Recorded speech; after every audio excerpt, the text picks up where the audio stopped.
Allarme mercato al Napoli. Il movimento dietro le quinte è intenso e il direttore sportivo Giovanni Manna ha già stilato un piano audace per rafforzare la squadra in 3 settori chiave: difesa, centrocampo e attacco. Restate con noi fino alla fine perché i nomi in cantiere potrebbero sorprendere molti. Mettete mi piace. Iscrivetevi al nostro canale e attivate la campanella per non perdervi nessuna notizia bomba di calciomercato. E ora passiamo ai fatti. Secondo Area Napoli, il Napoli sta progettando un trio d'oro per la prossima finestra di mercato. Per il ruolo di centrale, l'obiettivo principale è Omar Solé, difensore di spicco dell'Udinese.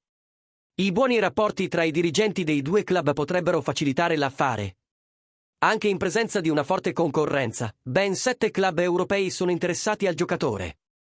Ma il Napoli vuole giocare d'anticipo e chiudere l'affare prima dell'inizio ufficiale della finestra di mercato, garantendosi un difensore giovane, fisico e moderno per la rotazione difensiva di Antonio Conte. A centrocampo si pensa ancora una volta a Davide Frattesi. Il giocatore dell'Inter è visto come il giocatore ideale per aggiungere dinamismo al centro della squadra partenopea. Un'ipotesi interessante che è circolata di recente riguarda un possibile scambio con Raspadori, molto apprezzato dalla squadra di Simone Inzaghi.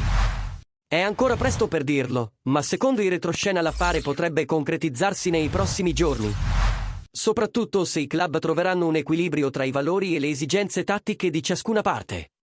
In attacco, Lorenzo Lucca, sempre dall'Udinese, è un nome forte.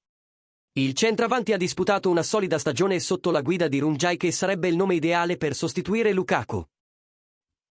Grazie alla sua stazza fisica, alla presenza in area di rigore e ai buoni movimenti, Lucca piace allo staff tecnico di Conte, che vuole una squadra con profondità in tutte le posizioni.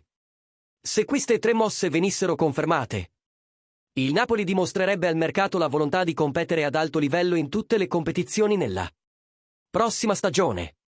Che ne dite, tifosi? Cosa ne pensate di questo triplice piano di rinforzo con Solé, Frattesi e Lucca? Puntereste su questi nomi o pensate che il club debba cercare altre alternative? Commentate qui sotto e partecipate al dibattito.